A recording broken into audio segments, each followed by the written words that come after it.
Hello दोस्तों, स्वागत है आपका उत्तराखंड एग्ज़ाम सिलेक्शन में। तो आज हम बात करेंगे उत्तराखंड पटवारी लेखपाल से संबंधित महत्वपूर्ण प्रश्नों के बारे में। तो चलिए शुरू करते हैं आज की वीडियो। तो आज का पहला प्रश्न है, उत्तराखंड की सर्वाधिक लंबाई वाली नदी कौन सी है? तो आपको बताना है कि उत्तराखंड में सर्वाधिक लंबाई वाली नदी कौन सी है। ऑप्शन नंबर ए काली नदी, भागीरथी नदी, रामगंगा नदी या फिर अलकनंदा नदी। तो ऑप्शन नंबर ए आपका सही हो जाएगा, काली नदी, जो कि उत्तराखंड में सर्वाधिक लंबाई वाली नदी है। अगला प्रश्न है, उत्तराखंड में पंवार वंश का अंतिम शासक कौन था? जो उत्तराखंड में पंवार वंश रहा उसका अंतिम शासक कौन था, आपको बताना है। ऑप्शन नंबर ए मान शाह, सुदर्शन शाह, मानवेंद्र शाह या फिर कनकपाल। तो ऑप्शन नंबर सी आपका सही आंसर है, मानवेंद्र शाह, जो कि उत्तराखंड में पंवार वंश का अंतिम शासक रहा। अगला प्रश्न है, कुमाऊं का इतिहास नामक पुस्तक के लेखक कौन हैं? कुमाऊं का इतिहास नामक पुस्तक के लेखक कौन है, आपको बताना है। हरिकृष्ण रतूड़ी, बद्रीदत्त पांडे, महादेवी वर्मा, डॉक्टर अजय रावत। तो ऑप्शन नंबर बी आपका सही हो जाएगा, श्री बद्रीदत्त पांडे जी हमारे कुमाऊं का इतिहास नामक पुस्तक के लेखक हैं। अगला प्रश्न है, जड़ी बूटी शोध एवं विकास संस्थान कहाँ स्थित है? जड़ी बूटी शोध एवं विकास संस्थान कहाँ स्थित है? ऑप्शन नंबर ए गोपेश्वर चमोली में, पंतनगर उधम सिंह नगर में, बैजनाथ बागेश्वर में, श्रीनगर पौड़ी में। तो ऑप्शन नंबर ए आपका सही हो जाएगा, गोपेश्वर चमोली जनपद में स्थित है जड़ी बूटी शोध एवं विकास संस्थान, ऑप्शन नंबर ए। अगला प्रश्न है, निम्नलिखित में से कौन सा युग्म गलत है? ऑप्शन नंबर ए डोंडीताल उत्तरकाशी जनपद में स्थित है, बिल्कुल सही है। बेनीताल चमोली जनपद में स्थित है। वासुकी ताल रुद्रप्रयाग जनपद में स्थित है। देवरिया ताल टिहरी जनपद में स्थित नहीं है। तो ऑप्शन नंबर सी आपका सही हो जाएगा। अगला प्रश्न है, सर्वप्रथम किस परमार शासक द्वारा अपने नाम के पीछे शाह की उपाधि धारण की गई? Option number A Fateh Shah, Mahipat Shah, Balbhadra Shah या फिर Shyam Shah. Option number C आपका सही उत्तर हो जाएगा, बलभद्र शाह। बलभद्र शाह के द्वारा सर्वप्रथम शाह की उपाधि धारण की गई थी अपने नाम के पीछे। अगला प्रश्न है, रुद्रप्रयाग में स्थित गुलाब राय मैदान क्यों प्रसिद्ध है? ऑप्शन नंबर ए गुलाब के फूलों के लिए, पशु व्यापार के लिए, जिम कॉर्बेट ने यहाँ नरभक्षियों को मारा था, कृषि के लिए। तो ऑप्शन नंबर सी आपका सही उत्तर हो जाएगा, जिम कॉर्बेट ने यहाँ नरभक्षी को मारा था। अगला प्रश्न है, द्वितीय केदार श्री मदमहेश्वर में भगवान शिव के किस भाग की पूजा की जाती है? द्वितीय केदार श्री मदमहेश्वर में भगवान शिव के नाभि की पूजा की जाती है, ऑप्शन नंबर ए। अगला प्रश्न है, उत्तराखंड में सबसे लंबा हिमनद है। उत्तराखंड में सबसे लंबा हिमनद कौन सा है, आपको बताना है। ऑप्शन नंबर ए पिंडारी हिमनद, चौराबाड़ी हिमनद, गंगोत्री हिमनद या फिर यमुनोत्री हिमनद। तो ऑप्शन नंबर सी आपका सही हो जाएगा, गंगोत्री हिमनद। अगला प्रश्न है, टिहरी रियासत का भारतीय संघ में कब विलय हुआ? टिहरी रियासत का भारतीय संघ में कब विलय हुआ, आपको बताना है। ऑप्शन नंबर ए 15 अगस्त 1947, 26 जनवरी 1952, 1 अगस्त 1949, 20 जनवरी 1950। तो ऑप्शन नंबर सी आपका सही हो जाएगा, 1 अगस्त 1949 को टिहरी रियासत का भारतीय संघ में विलय हो गया था। अगला प्रश्न है, उत्तराखंड का महत्वपूर्ण पर्यटन क्षेत्र खिरसू निम्नलिखित में से किस जिले के अंतर्गत आता है? ऑप्शन नंबर ए टिहरी, पिथौरागढ़, पौड़ी या फिर चमोली। तो खिरसू आपका पौड़ी जनपद के अंतर्गत आता है, ऑप्शन नंबर सी। अगला प्रश्न है, कुमाऊं में चंद वंश की स्थापना किसने की? कुमाऊं में चंद वंश की स्थापना किसने की, आपको बताना है। ऑप्शन नंबर ए कल्याण चंद्र, भीष्मचंद्र, गरुड़चंद्र या फिर सोमचंद्र। ऑप्शन नंबर डी आपका सही उत्तर हो जाएगा। सोमचंद्र ने कुमाऊं में चंदवंश की स्थापना की। किस ताल को गांधी सरोवर ताल कहा जाता है? ऑप्शन नंबर ए चौराबाड़ी ताल, नचिकेता ताल, आचरी ताल, उपरोक्त में से कोई नहीं। ऑप्शन नंबर ए आपका सही हो जाएगा। चौराबाड़ी ताल, गांधी सरोवर ताल को चौराबाड़ी ताल भी कहा जाता है।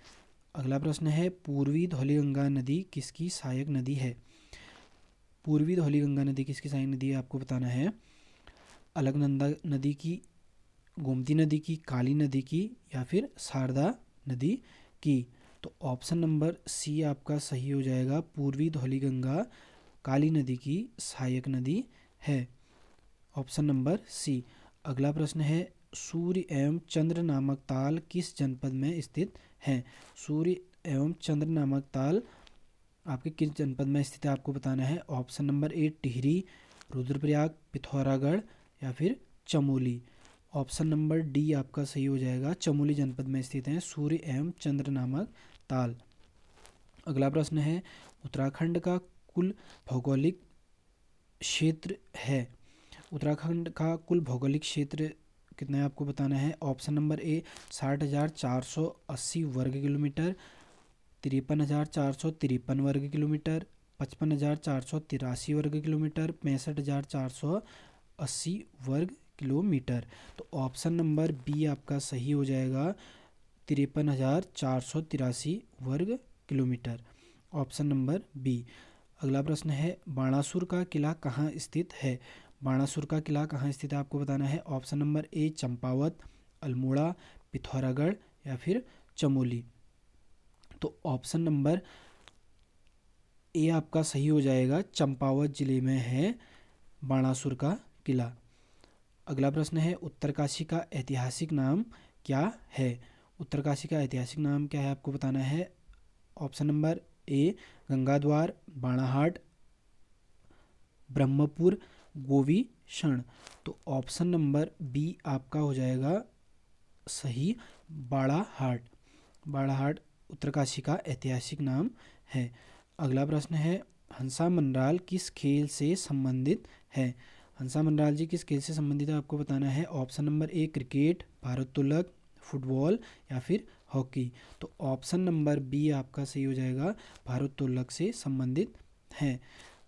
अगला प्रश्न है, उत्तराखंड का सर्वाधिक अंतर्राष्ट्रीय सीमा साझा करने वाला जिला कौन सा है? उत्तराखंड का सर्वाधिक अंतर्राष्ट्रीय सीमा साझा करने वाला जिला आपको बताना है कौन सा है। Option number A Champawat, Pithoragarh, Udham Singh Nagar, Uttarkashi.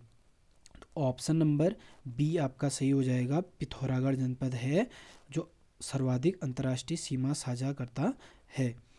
अगला प्रश्न है, शिवालिक श्रेणी का प्राचीन नाम है। शिवालिक श्रेणी का प्राचीन नाम क्या है आपको बताना है। ऑप्शन नंबर ए मदगाधन पर्वत, मैनाक पर्वत, कैलाश पर्वत, या वैष्णो पर्वत। तो ऑप्शन नंबर बी आपका सही हो जाएगा, मैनाक पर्वत। मैनाक पर्वत शिवालिक श्रेणी का प्राचीन नाम है। Option number B. अगला प्रश्न है, किस जाति द्वारा ऋतु प्रवास किया जाता है? आपको बताना है कि किस जाति द्वारा ऋतु प्रवास किया जाता है। Option number A Tharu, Boksa, Bhotia, या फिर राजी। तो ऑप्शन नंबर सी आपका सही हो जाएगा। भोटिया जनजाति द्वारा ऋतु प्रवास किया जाता है। भोटिया जनजाति द्वारा। अगला प्रश्न है, उत्तराखंड में किस वन्य जीव विहार समूह की स्थिति पश्चिम से पूर्व की ओर सही है? पश्चिम से पूर्व की ओर आपको बताना है कि किस वन्य जीव विहार की स्थिति सही है। ऑप्शन नंबर ए Kedarnath, Nanda Devi, Windsor, Askot, Kedarnath, Askot, Nanda Devi, Windsor, Kedarnath, Nanda Devi, Askot, Windsor, Nanda Devi, Kedarnath, Windsor, Askot. तो ऑप्शन नंबर ए आपका सही हो जाएगा। केदारनाथ, नंदा देवी, विंसर, और उसके बाद अस्कोट। केदारनाथ, नंदा देवी, विंसर, अस्कोट। पश्चिम से पूर्व की ओर। अगला प्रश्न है, 24वां प्रश्न है, गोविंद घाट किन नदियों के संगम पर स्थित है? गोविंद घाट हमारा किस नदियों के संगम पर स्थित है आपको बताना है। ऑप्शन नंबर ए अलकनंदा एवं भागीरथी, अलकनंदा एवं शिरोगाड़, अलकनंदा एवं लक्ष्मणगंगा या फिर भिवगाड़, अलकनंदा एवं धौलीगंगा। तो आपको बताना है कि गोविंद घाट किन नदियों के संगम पर स्थित है। तो ऑप्शन नंबर सी आपका सही हो जाएगा, अलकनंदा एवं Lakshman Ganga, option number C. अगला प्रश्न है, वर्ष 2011 की जनगणना के अनुसार उत्तराखंड में महिला साक्षरता दर कितनी है? वर्ष 2011 की जनगणना के अनुसार महिला साक्षरता दर कितनी है आपको बताना है। तो ऑप्शन नंबर ए है 78.82, 70%, 87.40, 71.70। तो ऑप्शन नंबर बी आपका सही हो जाएगा 70%, ऑप्शन नंबर सी। 2011 की जनगणना के अनुसार महिला साक्षरता दर हमारी 70% है। अगला प्रश्न है, उत्तराखंड में सर्वाधिक ऊंचाई पर खिलने वाला कमल है। उत्तराखंड में सर्वाधिक ऊंचाई पर खिलने वाला कमल का फूल है। ऑप्शन नंबर ए नीलकमल, राजकमल, हिमकमल या फिर श्वेत कमल। तो ऑप्शन नंबर डी आपका सही हो जाएगा, श्वेत कमल। श्वेत कमल सर्वाधिक ऊंचाई पर खिलने वाला कमल का फूल है, प्रजाति है फूल की। तो ऑप्शन नंबर डी। अगला प्रश्न है, पंवार राजवंश के किस शासक का ताम्रपत्र देवप्रयाग रघुनाथ मंदिर से प्राप्त हुआ है? किस पंवार राजवंश का ताम्रपत्र देवप्रयाग रघुनाथ मंदिर से प्राप्त हुआ है? तो ऑप्शन नंबर ए है रामपाल, जगतपाल, अजीतपाल, यह सभी। तो आपको बताना है कि इनमें से किस शासक का ताम्रपत्र रघुनाथ मंदिर से प्राप्त हुआ है। तो ऑप्शन नंबर बी आपका सही हो जाएगा, ऑप्शन नंबर बी जगतपाल। अगला प्रश्न है, मोनाल परियोजना निम्नलिखित में से किस वर्ग हेतु है? मोनाल परियोजना। तो ऑप्शन नंबर ए कृषक वर्ग, प्रौढ़ वर्ग, किशोर वर्ग या फिर महिला वर्ग। तो आपका ऑप्शन नंबर सी सही हो जाएगा, किशोरी वर्ग। किशोरी वर्ग के लिए मोनाल परियोजना की शुरुआत की गई थी, किशोरी वर्ग के लिए, option number C.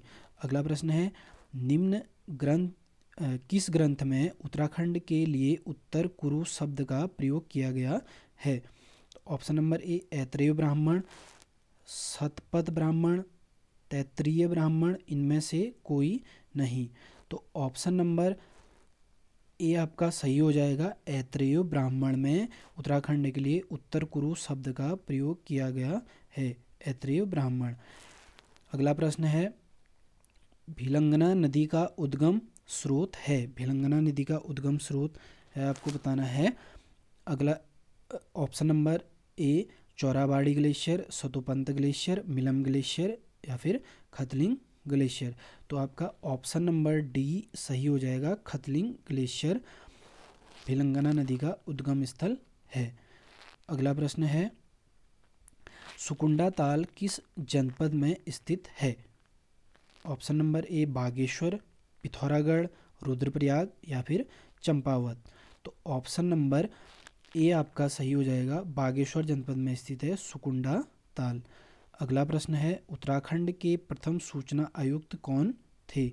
Option number A R S Tolia, Nrip Singh, Vinod Notiyal, Anil Sharma. तो ऑप्शन नंबर ए आपका सही हो जाएगा, आर एस टोलिया जी हमारे प्रथम सूचना आयुक्त थे। अगला प्रश्न है, आर्यभट्ट प्रेक्षण विज्ञान शोध संस्थान एरिज कहाँ स्थित है? तो ऑप्शन नंबर ए नैनीताल, हरिद्वार, अल्मोड़ा, देहरादून। तो आपका ऑप्शन नंबर ए सही हो जाएगा, नैनीताल जनपद में स्थित है हमारा एरिज, आर्यभट्ट प्रेक्षण विज्ञान शोध संस्थान। अगला प्रश्न है, माणा गांव के पास अलकनंदा तथा सरस्वती के संगम स्थल को किस नाम से जाना जाता है? ऑप्शन नंबर ए विष्णु प्रयाग, केशव प्रयाग, नारद प्रयाग या फिर गणेश प्रयाग। तो आपका ऑप्शन नंबर बी सही हो जाएगा, Keshav Prayag. Option number B. Mana गांव के पास अलकनंदा तथा सरस्वती के संगम स्थल को किस नाम से जाना जाता है? केशव प्रयाग के नाम से। अगला प्रश्न है, गोरा ब्राह्मण उपनाम से किसे जाना जाता है? गोरा ब्राह्मण उपनाम से किसे जाना जाता है? Option number A Jim Corbett, Gauridatt Pande, Irene Pant, Henry Ramsay. तो ऑप्शन नंबर ए आपका सही हो जाएगा, हेनरी रैमजे को गोरा ब्राह्मण उपनाम से भी जाना जाता है। अगला प्रश्न है, नेहरू पर्वतारोहण संस्थान कहाँ स्थित है? स्थापना कब हुई? नेहरू पर्वतारोहण संस्थान की स्थापना कब हुई? ऑप्शन नंबर ए 1951, 2000, 1965, 1991। तो ऑप्शन नंबर सी आपका सही हो जाएगा, 1965 में निम की स्थापना हुई, नेहरू पर्वतारोहण संस्थान निम। Option number C. अगला प्रश्न है, सुरगेन नामक त्यौहार किस जनजाति द्वारा मनाया जाता है? सुरगेन नामक त्यौहार किस जनजाति द्वारा मनाया जाता है? ऑप्शन नंबर ए खस, सौका, कोल्टा या फिर जाड़। तो ऑप्शन नंबर डी सही हो जाएगा, जाड़ जनजाति द्वारा सुरगेन नामक त्यौहार मनाया जाता है। अगला प्रश्न है, कुमाऊं रेजिमेंट का मुख्यालय आगरा से हटाकर रानीखेत अल्मोड़ा कब बनाया गया? ऑप्शन नंबर ए 1948, 1952, 1945, 1975। तो ऑप्शन नंबर ए आपका सही हो जाएगा, 1948 को कुमाऊं रेजिमेंट का मुख्यालय आगरा से हटाकर रानीखेत अल्मोड़ा में बनाया गया। अगला प्रश्न है, कुमाऊं हिमालय दिवस कब मनाया जाता है? हिमालय दिवस कब मनाया जाता है? ऑप्शन नंबर ए 9 सितंबर, 2 अगस्त, 1 नवंबर, 5 जुलाई। तो ऑप्शन नंबर ए आपका सही हो जाएगा, 9 सितंबर को हिमालय दिवस मनाया जाता है, 9 सितंबर को हिमालय दिवस। ऑप्शन नंबर ए। अगला प्रश्न है, अंतिम प्रश्न, राज्य पुष्प ब्रह्मकमल की उत्तराखंड में कितनी प्रजातियां पाई जाती हैं? राज्य पुष्प ब्रह्मकमल की उत्तराखंड में 24 प्रजातियां पाई जाती हैं। तो ये रहे आज के 40 प्रश्न। तो मिलते हैं आपको अगली वीडियो में, तब तक के लिए बाय बाय।